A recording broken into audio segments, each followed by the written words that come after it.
Así sucede con Felipe González. Yo soy Felipe González, aquí están las noticias. Se lleva a cabo el primer debate entre las candidatas a la gobernatura del Estado de México, Delfina Gómez Álvarez y Alejandra del Moral Vela. El debate, organizado por el Instituto Electoral del Estado de México, se dio en torno a 4 temas. Combate a la corrupción, que fue creo el que levantó más ámpula. Violencia de género, en donde hubo muchas coincidencias. Servicios públicos, sin mucho que decir, y cultura y recreación, en donde también hubo algunas divergencias entre las candidatas. Sí, por supuesto, cada quien tendrá a su ganadora.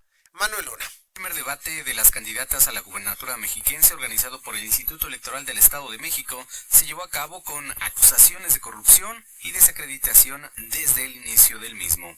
Al abrir el encuentro entre las candidatas, Delfina Gómez refirió que en la elección pasada le robaron y que el PRI es sinónimo de corrupción, por lo que llegó la hora de decirle adiós, teniendo la oportunidad histórica de ganar y terminar con un mal gobierno. En el anterior sexenio, pues ahora sí que ganamos, pero nos robaron. Hoy es nuestra gran oportunidad. Y tenemos 2 grandes opciones. Por un lado, el PRI, que con mucha pena lo digo, pues es sinónimo de corrupción, de privilegios, de falta de escucha y atención a las necesidades de los mexiquenses por más de 90 años. Por su parte, Alejandra del Moral pidió comparar capacidades y aunque dijo que la elección va más allá de partidos, aludió a los gobiernos de Morena como gobiernos que destruyen, por lo que la solución es la reconciliación, comprometiéndose a proteger lo que está bien y cambiar lo que está mal. Esta elección se trata de elegir a la mujer que tiene la capacidad para llevar el gobierno los próximos 6 años. Claro que necesitamos un cambio, pero ellos son el cambio que destruye. Destruye familias, destruye amistades y lo más grave, destruye comunidad. Donde gobiernan siempre han entregado malos resultados. Se justifican en el pasado, destruyendo el futuro. Al cierre del debate, Delfina Gómez Álvarez dijo que solo hay de dos, pero que todos los mexiquenses quieren un cambio. Aseguró que los apoyos seguirán sin presiones y agradeció la confianza de las personas por abrir las puertas y por escuchar. Sobre todo, agradeció a quienes resisten con dignidad, por lo que afirmó que el cambio ya viene y que van bien. En las encuestas nos muestran que vamos muy bien. Yo diría requete bien. Alejandra del Moral refirió que hay que saber escuchar hasta sus más críticos, que quiere ser gobernadora del Estado de México, pues llegó el momento de las mujeres con carácter, con criterio y con capacidad, afirmando que se necesita una mujer que gobierne y no una mujer que sea manipulada. Delfina, queda claro que no eres capaz y tampoco eres honesta. Para Así Sucede, Manuel Luna. La carretera México-Toluca fue cerrada a la circulación durante varias horas debido primero a un bloqueo entre ejidatarios mexiquenses y de la Ciudad de México, y después debido a un enfrentamiento registrado entre este grupo de ejidatarios de Acopilco en la Ciudad de México, de Acazulco en el caso del Estado de México, con policías. Los ejidatarios reclaman la falta de obras en favor de su comunidad. Hubo, por cierto, media docena de personas lesionadas. Sonia Vilchis. Un enfrentamiento entre ejidatarios de la CDMX y policías estatales fue el saldo que dejó un bloqueo en la carretera México-Toluca a la altura de la autopista con dirección a la Ciudad de México. Esto debido a que comuneros de San Lorenzo a Acopilco reclamaron la falta de obras en favor de su comunidad, un compromiso que hizo con ellos la Secretaría de Comunicaciones y Transportes hace 8 años, y ante la falta de respuesta decidieron bloquear esta importante arteria vial. Estos terrenos fueron utilizados para la construcción del tren interurbano México-Toluca y hasta la dependencia federal les debe a los comuneros la cantidad de 140 millones de pesos en obras en beneficio de la comunidad. Escuchemos. Más que nada el motivo de esta manifestación, de este bloqueo, es que precisamente que a 8 años, sí, de haber celebrado ciertos compromisos con la Secretaría de Comunicaciones y Transportes, principalmente con la administración pasada de Guillermo Nevares, que fue el responsable de llevar a cabo la obra del tren interurbano, a 8 años, y aún estamos todavía exigiendo el pago de 140 millones de pesos por concepto de obras en beneficio de la comunidad. A decir de los manifestantes, los acuerdos no se han cumplido, por lo que se negaron a llevar a cabo una mesa de trabajo con las autoridades. Así sucede, Sonia Vilchis. En el lapso del 11 al 18 de abril se registraron 1,538 casos nuevos de COVID-19 en el Estado de México, lo que en el comparativo semanal significó un incremento de 60% en el número de casos, pero tengo que decirte que en el transcurso del último mes la pandemia de COVID-19 ha tenido un comportamiento muy variable. Una semana sube, lo trabaja, vuelve a subir, vuelve a bajar. Ale Góngora tiene los detalles. El número de casos positivos acumulados de COVID-19 en el Estado de México al corte del 19 de abril ascendió a 754,474, donde cabe mencionar que en el periodo comprendido entre el 11 y el 18 de abril se registraron 1,538 casos nuevos. En esta semana se produjo un aumento del 60% en los casos nuevos, aunque en el mes más reciente la pandemia ha observado un comportamiento inestable. Por otro lado, los casos positivos activos de la enfermedad en la entidad se encuentran en 1,154. Por su parte, la Secretaría de Salud Federal informó que el número total de personas recuperadas en este padecimiento en la entidad al corte del 18 de abril es de 640,634, mientras que los casos sospechosos llegaron a 129,387. Los casos negativos a la prueba de laboratorio de COVID-19 ya suman 1,159,310, mientras que la cifra de defunciones confirmadas acumuladas de mexiquenses por este padecimiento llegó a 48,288. Cabe mencionar que en la República Mexicana al corte del 18 de abril hay 7,566,260 casos positivos acumulados a COVID-19 con 333,663 defunciones. También suman 818,741 los casos sospechosos de la enfermedad en México y se contabilizan en 10,731 los casos activos confirmados. Para Así Sucede, Ale Góngora. Más en materia de COVID-19, 2 de cada 100 camas destinadas a pacientes COVID en el Estado de México están ocupadas, lo que significa una reducción mayor a un punto porcentual en comparación con la semana pasada y mejores números que el mes anterior. En esta semana hay solo 12 hospitales con pacientes COVID en el Estado de México. La información la tiene Manuel Luna. La ocupación de camas en los hospitales destinados a pacientes COVID en el Estado de México pasó de 3.5 a 2.4% en los últimos 7 días, lo que significa un decremento en el número de pacientes con esta enfermedad de más de un punto porcentual y casi 2 puntos porcentuales menos respecto al número de pacientes que había en la entidad el mes pasado. De acuerdo con los datos de la Secretaría de Salud Federal y con base en la red de seguimiento a las infecciones respiratorias agudas graves, de las unidades médicas mexiquenses designadas para atender esta enfermedad, hay 2 unidades con pacientes, 3 de ellas con el 100% de sus camas ocupadas. En el Valle de México, los hospitales generales de zona de Chalco y Fidel Velázquez en Ecatepec tienen ocupación al 100%,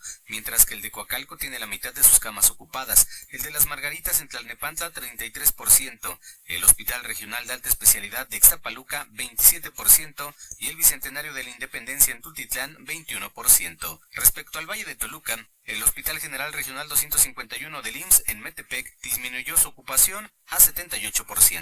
El Centro Médico ICEMIM tiene 5% y el Hospital General Dr. Nicolás San Juan junto con el Centro Médico Licenciado Adolfo López Mateos tienen 1% de ocupación. En la región norte hay 2 hospitales con pacientes. Se trata del Hospital General de Zona 252 del IMSS en Atlacomulco, que se encuentra lleno, y el Hospital General Valentín Gómez Farías de Ixtlahuaca con el 8% de ocupación. Respecto a la región sur de la entidad, por segunda semana consecutiva no hay pacientes con esta enfermedad.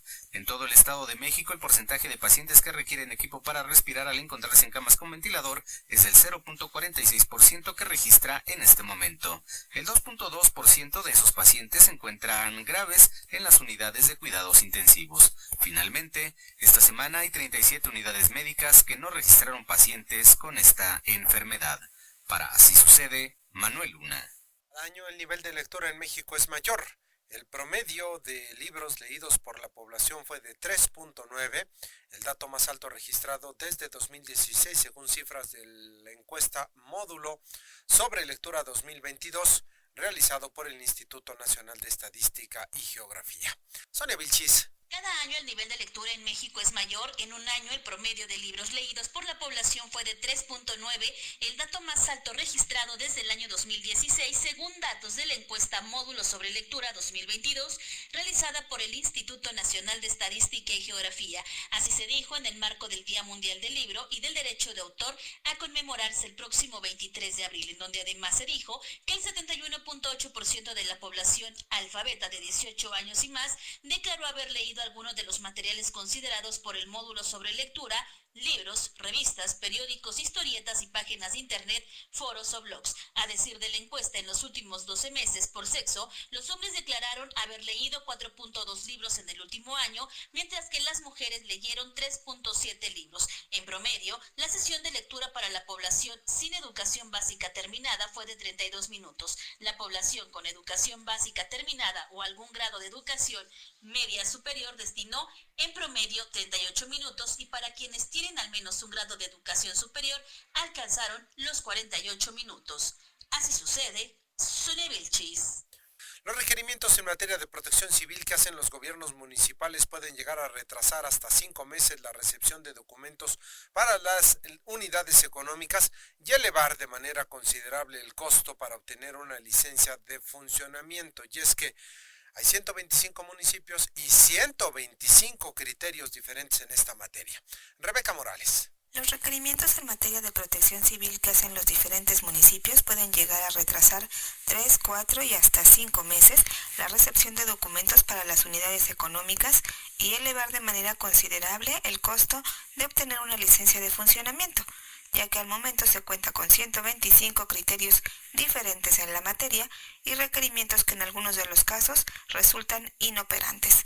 Julián Niembro, presidente de la Asociación de Estacionamientos del Valle de Toluca, indicó que cada municipio y director solicita lo que considera conveniente, desde cursos al personal, instalación de señalamientos, entrega de protocolos de emergencia, hasta la formación de grupos especializados de atención de emergencias, aun cuando en su caso se trata de giros de bajo impacto y al aire libre, donde colabora 1, 2 o hasta 3 personas.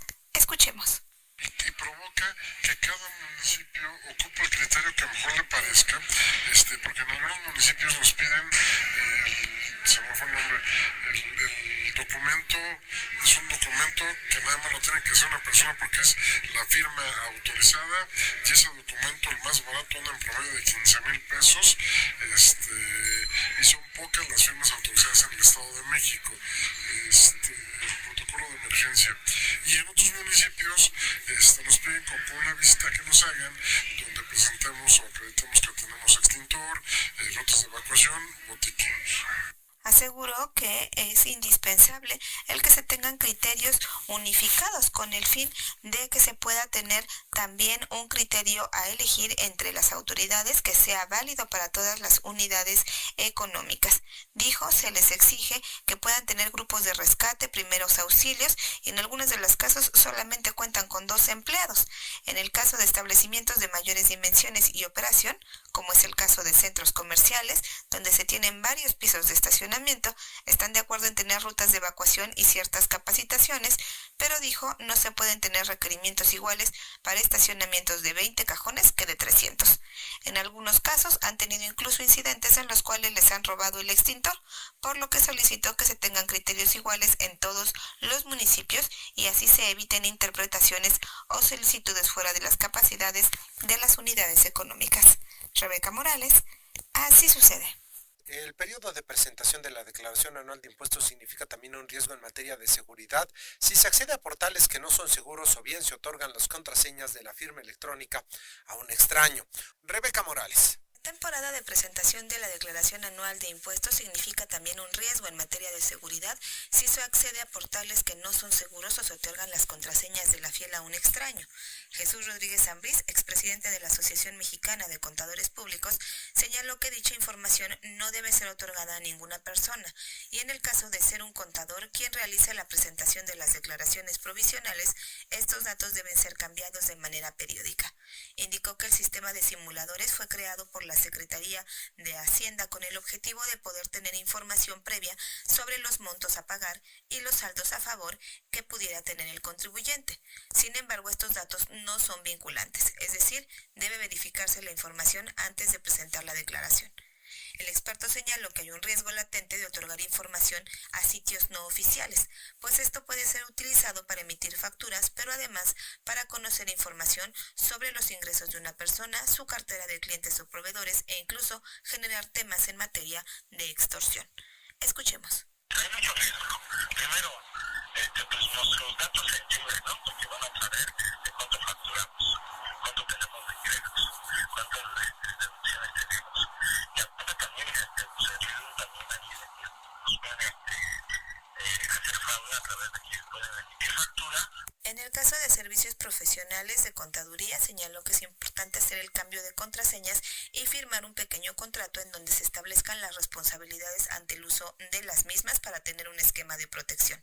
Finalmente explicó, ante cualquier inconsistencia se tiene la posibilidad de presentar declaraciones complementarias o aclaraciones a la información presentada. Rebeca Morales, Así Sucede. Una de las preocupaciones latentes para comerciantes y visitantes del centro de Toluca son los llamados motorratones, que roban principalmente teléfonos o bolsas a los transeúntes y que, de acuerdo con un sondeo, solo de 2 a 3 robos se denuncian por semana. En un gran porcentaje, muchas personas asumen la pérdida y dejan pasar el hecho. Rebeca Morales. El fenómeno de los llamados motorratones, motocicletas que roban principalmente teléfonos celulares o bolsas a transeúntes despistados, siguen siendo una preocupación latente para comerciantes y visitantes del primer cuadro de la capital mexiquense. Al momento se estima que denuncian de 2 a 3 robos de este tipo por semana. Sin embargo, hay una cifra negra de aquellas personas que simplemente asumen la pérdida y lo dejan pasar. David Tapia Álvarez, presidente del Movimiento de Empresarios y Ciudadanos por México, explicó que si bien se han realizado operativos para la revisión de la legalidad en la que circulan las unidades, una limitante es que los ciudadanos siguen sin usar el casco y en muchos de los casos no se cuenta con la documentación o las placas de la unidad, por lo que es difícil identificar los que se dedican a delinquir y los que no. Escuchemos. El tema de los motorratones se ha vuelto un tema muy complejo. ¿Por qué? Porque si bien se han hecho los retenes, hemos hecho constancia de eso, esto y por su manera de operar es muy escurridizo. Entonces me parece que ahí es bien importante no bajar la guardia, definitivo no bajar, porque sí está lastimando, sí está mermando, y no solamente el centro histórico, hablo de Toluca. Señaló que es indispensable realizar mayor investigación criminal y dar seguimiento a los casos que se han presentado en la capital mexiquense. Por su parte, Verónica Valdés, presidenta del Patronato Procentro Histórico de Toluca, explicó que las obras de remodelación de la Plaza González Arratia han influido en el éxito de esta actividad delictiva, pues al atardecer los motorratones circulan incluso por el portal, se meten en sentido contrario o aprovechan la oscuridad para escabullirse entre las lonas que resguardan las obras realizadas. La falta de denuncia por parte de los ciudadanos impide que se dé seguimiento a los casos, pues en el caso de aprehensión incluso se ha tenido que liberar a las personas porque no hay elementos legales para continuar con los procesos.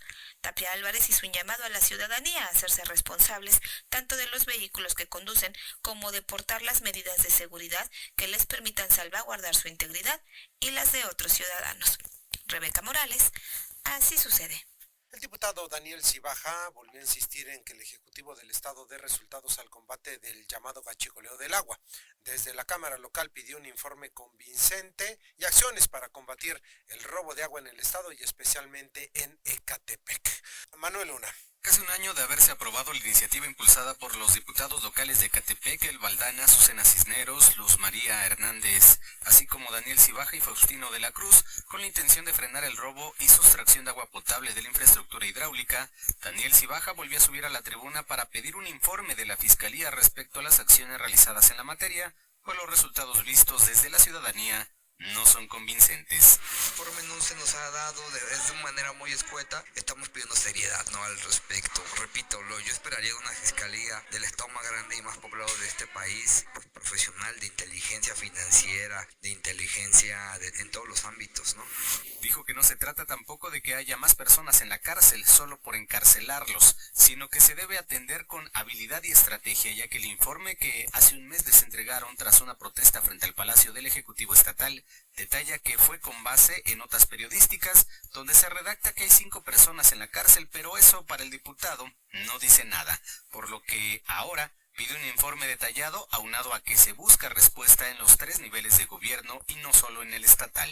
Ha habido ciertos detenidos, 2, 3 detenidos, pero otro que queremos es que haya una operación de Estado, como lo hizo el presidente Andrés Manuel en aquel momento en el tema del huachicoleo del del combustible, tiene que haber una operación de Estado, de inteligencia, de profesionalismo en el tema del agua. No puede ser que la gente, mientras no tiene agua, le vendan su propia agua. Antes costaba 80, 90 pesos. Hoy está ya en casi el doble y por 1,000 litros. Imagínate, una familia tiene que pagar 3, 4 estamos a la semana. Literal es lo que te alcanza para comer frijoles y arroz. Ese problema se está agudizando, aseguró, y es por eso que realizó la petición a la Fiscalía. Para Así Sucede, Manuel Luna. Con el fin de hacer un llamado a la legislatura mexiquense sobre la legalización de la marihuana, se llevó a cabo la 5ª edición de la Rodada Canábica en Toluca, en donde decenas de jóvenes denunciaron que el consumo de esta droga ha sido estigmatizado por la población. Sonia Vilchis. El objetivo de hacer un llamado a la legislatura mexiquense sobre la legalización de la marihuana, se llevó a cabo la 5ª edición de la Rodada Canábica en Toluca, en donde decenas de jóvenes denunciaron que su consumo ha sido estigmatizado por la población. De ahí que salieran a las calles de la capital del Estado de México para exponer las demandas sobre la legalización de su uso. Bajo el grito "Hasta la Victoria Verde", los jóvenes partieron del Monumento al Águila en Paseo Colón y Venustiano Carranza para llegar al centro del municipio de Toluca. En el camino pidieron que las autoridades los vean como un sector más de la sociedad. Escuchemos. No hacemos nada, realmente no hacemos nada contra la sociedad, al contrario, aportamos mucho en conocimiento, porque aquí hay mucha gente que se dedica y se empeña a sus labores profesionales y personales, y es por eso que estamos haciendo esto, y ustedes por llamarle el alto, más bien están haciendo esto. Así Sucede, Sonia Vilchis. Vamos a tener información deportiva. Voy a saludar con mucho gusto esta mañana al señor Arturo Pérez. Arturo, ¿cómo estás? Buenos días. Muchas gracias, Felipe. Muy buenos días. Ya tenemos listo el avance de la información deportiva. Bueno, pues Guiñac mete a los Tigres a la fase final del Clausura 2023 con victoria sobre el conjunto del Puebla en el arranque de la jornada número 16 del Clausura 2023. Una jornada 16 que promete compartir muy buenos e interesantes, destacando el clásico capitalino a celebrarse el día de mañana por la noche en el Estadio Azteca. Los Pumas estarán visitando en el Coloso de Santa Úrsula al conjunto de las Águilas del América. Minutos antes o 2 horas antes, el equipo de las Chivas Rayadas del Guadalajara estará haciendo lo propio en el Kraken frente al conjunto de la Máquina Cementera de la Cruz Azul. Estos dos partidos destacan en la jornada número 16. Hoy, por supuesto, en Mazatlán, el equipo de los Cañoneros del Mazatlán estará recibiendo al conjunto de los Rayados del Monterrey de Víctor Manuel Bucetich, que perdieron en la jornada anterior y que tiene algunas bajas, el líder general de la clasificación general, frente al sotanero de este torneo, como es el equipo de Mazatlán. Armando Archundia, sobre el caso de Fernando Hernández, dice su carrera no está en riesgo, es lo que asegura el exsilvante Armando Archundia. Bueno, pues le comentaré también los mexicanos que estarán teniendo actividad por los diferentes equipos en distintas partes del mundo. Federico Viñas y América tienen un solo objetivo, en ganar el día de mañana frente al Pumas. Bueno, pues este fin de semana se va a desarrollar el macro regional de atletismo rumbo a la Universiada en su edición número 24, que se va a desarrollar precisamente allá en Hermosillo, Sonora. Sí, se va a desarrollar el macro regional en la Autónoma del Estado de México, en el Chivo Alberto Córdoba. Y bueno, pues vamos a ver cuántos atletas de la disciplina de atletismo logran clasificarse a la etapa final. Además, también mañana estará arrancando el macro regional de levantamiento de pesas. De todo esto y más, en unos momentos le tendré los detalles de la información deportiva, Felipe. Gracias al señor Arturo Pérez. Vámonos a la información del espectáculo y el entretenimiento con Judy Chacón. Muy buenos días a todo el auditorio de Así Sucede. En información de espectáculos y entretenimiento, es viernes y como cada fin de semana les tenemos algunas recomendaciones. La Cineteca Mexiquense tendrá este fin de semana 4 funciones con acceso gratuito. La primera primera de ellas será este viernes a las 13:30 horas y se trata de la película Simón del Desierto, que forma parte del ciclo Silvia Pinal en el cine de Luis Buñuel. Esta noche continuarán también en la Cineteca Mexiquense las proyecciones de la temporada de cine al aire libre. El filme que el público podrá ver hoy es El Espinazo del Diablo, película española dirigida por el mexicano Guillermo del Toro. Y mañana en el mismo ciclo se proyectará El Club de la Pelea, película estadounidense dirigida por David Fincher.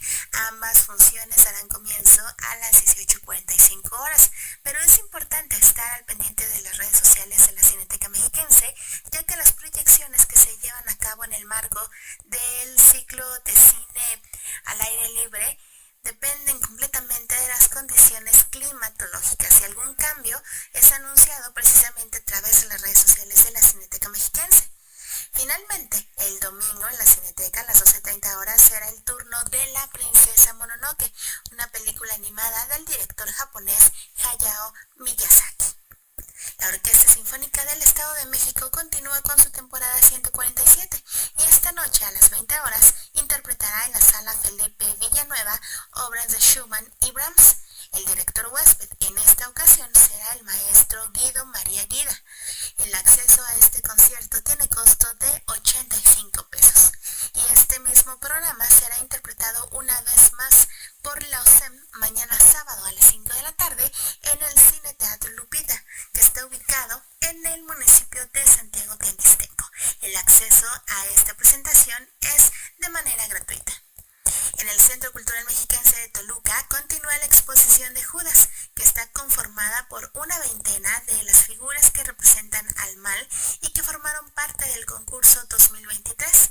El público podrá visitar esta exposición durante algunas semanas más en un horario de 10 de la mañana a 6 de la tarde para este viernes y sábado. En tanto, el horario de visita el domingo es de 10 a 15 horas. Hoy y mañana a las 5 de la tarde, la Compañía Universitaria de Teatro presentará Nosotras que los queremos tanto en el Teatro Universitario de Cámara Esbón Gamaliel. Este viernes y mañana sábado a la misma hora, pero en el Teatro Universitario Los Jaguares, habrá función de Mariposa Blanca. En tanto, en el Teatro Los Jaguares a las 19 horas, el público podrá ver El Árbol. El acceso a cualquier función tiene costo de 100 pesos. Todas estas funciones forman parte de la segunda temporada 2023 de la Compañía Universitaria de Teatro, que por cierto está en su recta final. El domingo 23 de abril llega el grupo La Gorgona Teatro al Museo del Barro de Metepec con la puesta en escena Donde las casas vuelan. Esta es una adaptación de la obra de Julieta Ansúrez y Julio Chávez y está dirigida por José Uriel García Solís. Serán dos funciones, la primera a las 12 del día y la segunda a las 2 de la tarde. Para ambas, la entrada será libre. Y en el municipio de Lerma, muy cerca de la ciudad de Toluca, se lleva a cabo el Festival Cultural Martín Reolín Barejón, que culmina este fin de semana con 3 presentaciones estelares.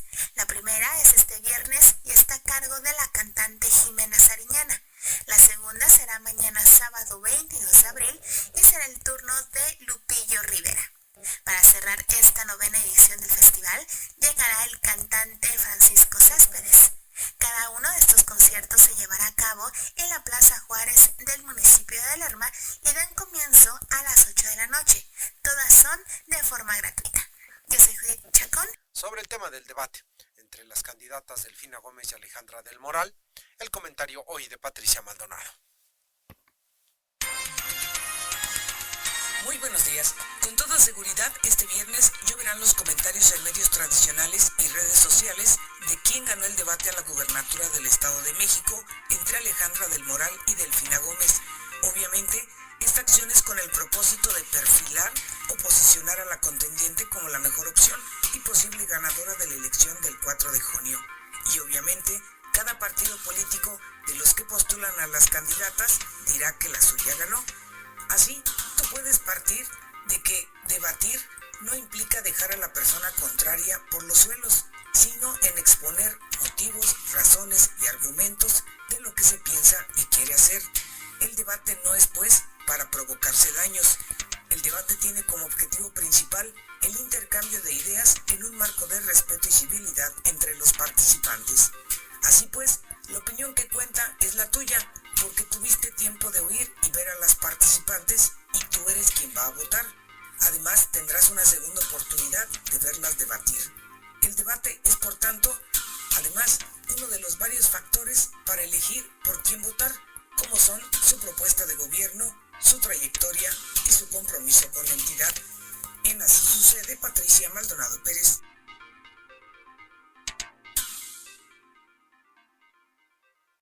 Así sucede con Felipe González.